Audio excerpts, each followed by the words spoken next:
अस्सलामुअलैकुम dear students, मैं हूं आसिम महमूद। आप देख रहे हैं YouTube channel dear math channel में आज हम बात करने वाले हैं एक्सरसाइज 6.2 की, जो अरिथमेटिक प्रोग्रेशन के मुतल्लिक है। अरिथमेटिक प्रोग्रेशन यानी एपी क्या होती है, हम इसको डिस्कस करते हैं। देखिए जी, यहाँ पे कहते हैं अरिथमेटिक प्रोग्रेशन, इसे हम एपी कहेंगे। A sequence a n is said to be arithmetic sequence or arithmetic progression. उसे हम अरिथमेटिक सीक्वेंस या उसे अरिथमेटिक प्रोग्रेशन कहेंगे A P. If a n - one is the same number for all n belong to n and n greater than 1 और difference of the two consecutive terms of an A P. किसी भी arithmetic progression जो आपको दी जाएगी उनमें consecutive terms के दरमियान जो डिफरेंस होगा वो हमेशा सेम होता है और इज कॉल्ड कॉमन डिफरेंस। उसे कॉमन डिफरेंस कहते हैं और उसको हम डी से डिनोट करते हैं। इसके लिए हमारे पास एक फार्मूला होता है, उससे आपको ये डेफिनेशन और अच्छे से समझ में आ जाएगी। हमारे पास इसका बेसिक फार्मूला ये होता है ए एन, जिसे हम लिखते हैं a(n-1) इंटू डी। इस फार्मूले में टोटल हमारे पास है 4 चीज़ें, जिसमें ए एन है जो कि लास्ट टर्म होती है, ये फर्स्ट टर्म है, ये एन नंबर ऑफ टर्म और ये डी। मैं इसको लिख देता हूँ कि ए एन जो इसमें इस्तेमाल हुआ ना, इसे हम कहते हैं last term of the sequence. आपकी जो सीक्वेंस की लास्ट टर्म है उसका नाम ए एन होता है। जो अकेला ए है, जैसे ये है, इसे ए वन भी कहते हैं, ए भी कहते हैं, ये होती है फर्स्ट टर्म। इसे हम फर्स्ट टर्म का नाम दे देंगे कि ये हमारी होती है फर्स्ट टर्म। इसी तरह इसमें जो एन इस्तेमाल होता है, जैसे ये एन है, हम इसे कहेंगे number of terms. Number of terms कि जितनी भी नंबर ऑफ टर्म्स आपकी सीक्वेंस में इस्तेमाल होती हैं उन्हें एन कहेंगे। आगे आ जाता है ये डी। डी होता है कॉमन डिफरेंस। हम इसको एक्सप्लेन भी करेंगे कि इन सारी चीज़ों का मतलब क्या है। कॉमन डिफरेंस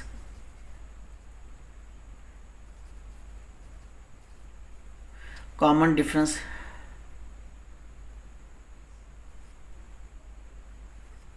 अच्छा, कॉमन डिफरेंस हो गया। उसके बाद फिर हम लिखेंगे, सारी चीज़ें होगी। हाँ जी, ये चारों चीज़ें मैंने लिख डाली कि ए एन क्या था, ए क्या था, एन क्या था, डी क्या था, वो कॉमन डिफरेंस वगैरह सारी बातें हमने लिख ली।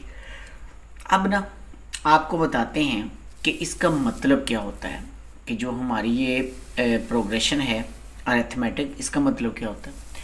अरिथमेटिक प्रोग्रेशन की पहचान ये होती है कि कोई सी दो टर्म का कॉमन डिफरेंस सेम है। ये तो हो गई इसकी डेफिनेशन भी और इसकी पहचान भी होती है। अब इसके लिए मैंने पहले इसकी लिख लेता हूँ जनरल फॉर्म।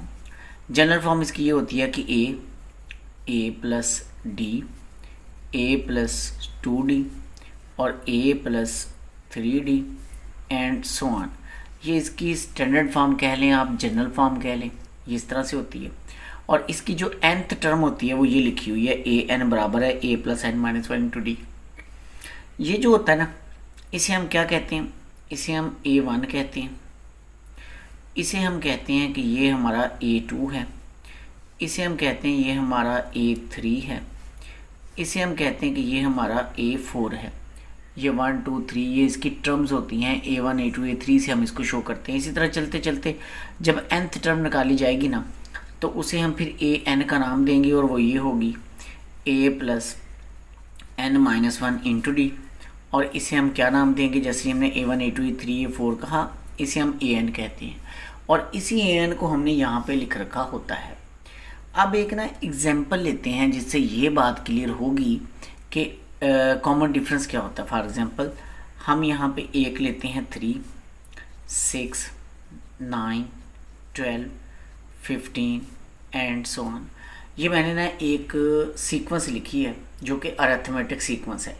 अरिथमेटिक सीक्वेंस की पहचान ये होती है कि common difference between the two terms, any two consecutive terms. ये देखिए हमने यहाँ पे कंसेक्यूटिव टर्म की बात की है।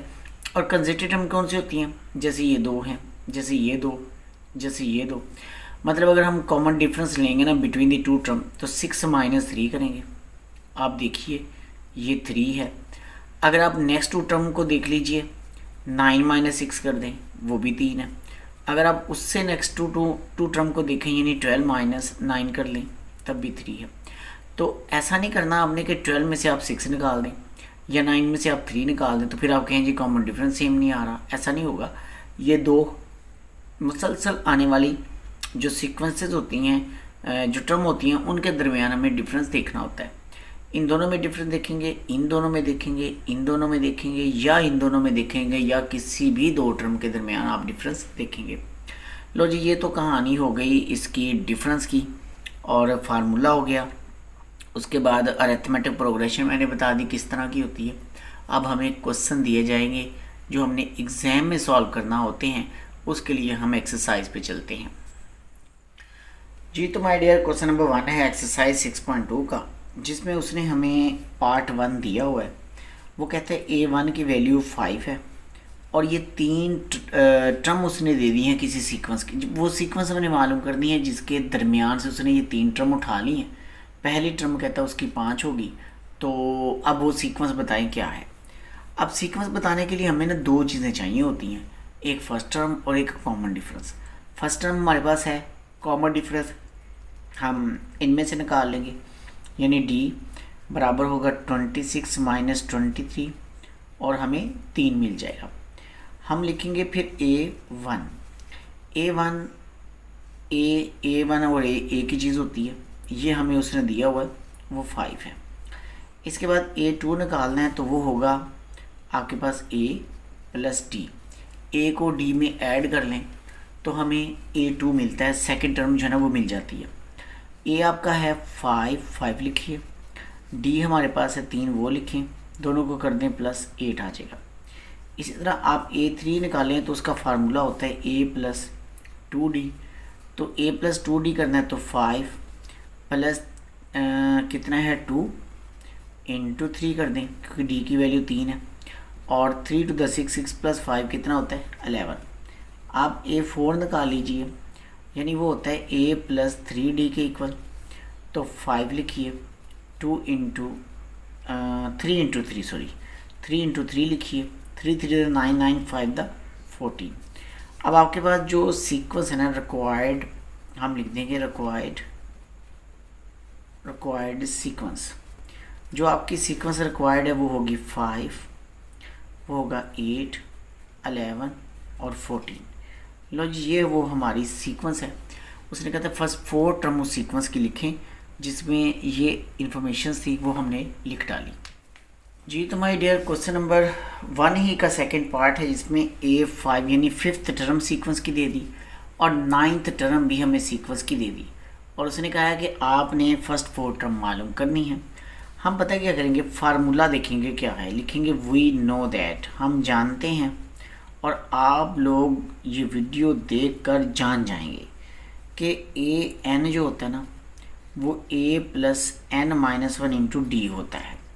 तो n कितना है इस वक्त 5, आप यहाँ पे 5 लिख दीजिए, A लिखें और n की जगह 5 लिखा, 5 - 1 कितना होता है 4D, और A5 की वैल्यू 17 हमें गिवन है, वो लिख दें आप 17, और A प्लस हमारे पास क्या आ जाएगा 4D। हम इसे नाम दे देंगे इक्वेशन 1 का। सेम इसी तरह हम A9 के लिए इक्वेशन निकालेंगे। A9 के लिए जब आप इक्वेशन बनाएंगे ना तो फिर आप इसे यूँ लिखेंगे कि A9 बराबर होगा A प्लस 9 - 1 कितना होता है 8D हो जाएगा। A9 की वैल्यू यहाँ पे 37 हमें दी गई है, वो लिखिए, तो A प्लस 8D हो जाएगा। आप इसे नाम दे दिए इक्वेशन 2 का। हम इस 1 को, ये जो हमने नीचे लिखी थी 1 और इस 2, इन दोनों को हम हल करते हैं, सब्ट्रैक्ट करना पड़ेगा। लिखेंगे by subtract equation 1 and equation 2। 1 2 को सब्ट्रैक्ट करना है तो आप किसी भी वैल्यू को ऊपर लिख लें, दूसरी वैल्यू डिवीजन में लिख लें, इससे कोई फ़र्क नहीं पड़ेगा, आंसर दोनों से ही आ जाएगा। मैंने 37 वाली वैल्यू ऊपर लिख ली और जो 17 वाली है वो डिवीजन में लिख ली। साइन हो गए इनके चेंज, यहाँ से मिलेगा 20, ये जाएगा कट, और यहाँ से मिलेगा 4D, 4 डिवाइड हुआ तो 5 इक्वल टू D की वैल्यू हमें 5 मिल गई। अब हमें पहली 4 टर्में निकालनी है तो उसके लिए हमें A भी चाहिए। अब A के लिए आप इक्वेशन 1 में या 2 में जहाँ मर्जी लगाएं, हम 1 में लगाएंगे। फ्रॉम इक्वेशन 1 हमारे पास है 17 और इक्वल टू है A प्लस 4D के बराबर। 17 इक्वल टू होगा a प्लस 4 इंटू 5, 20 हो गया। 17 minus 20 equal to a, -3 equal to a की वैल्यू हमें -3 मिल गई, a की वैल्यू -3 भी मिल गई और d की वैल्यू भी मिल गई। अब क्या करना है माय डियर, a1 निकालना है। a1 a ही होता है, इसलिए वो तो हो गया -3। a2 निकालना है तो वो a प्लस d होता है।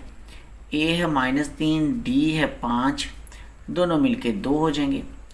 a हमने निकालना है 3, a प्लस होता है 2d, -3 प्लस 2 इंटू 5 7 आ जाएगा।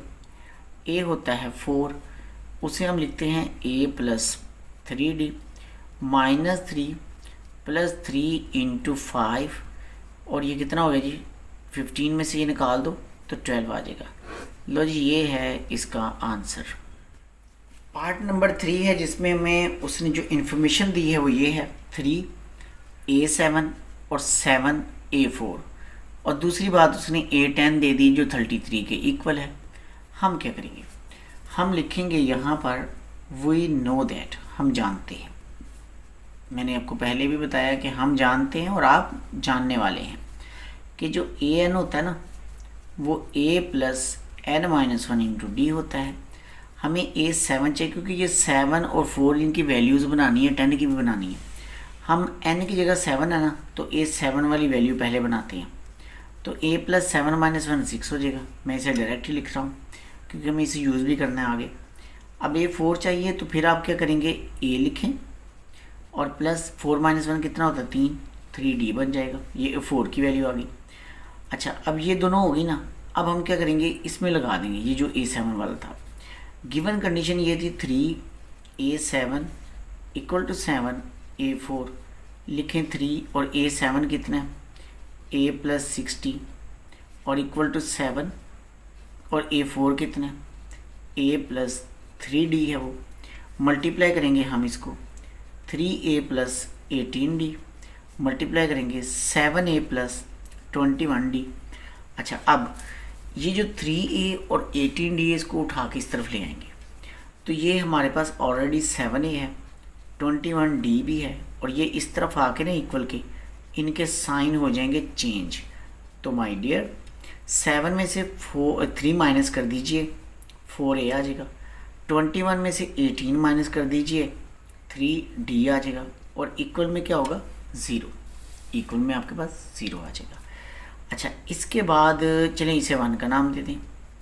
अब आप ये दूसरी कंडीशन उठाइए, ये जो लिखा हुआ है a10 इक्वल टू 33। अब हम लिखेंगे कि a10 इक्वल टू कितना होगा a प्लस 9d। a10 कितना होता है a प्लस 9d के बराबर होना है। a10 की वैल्यू 33 हमें दी गई है, a प्लस 9d लिख दें।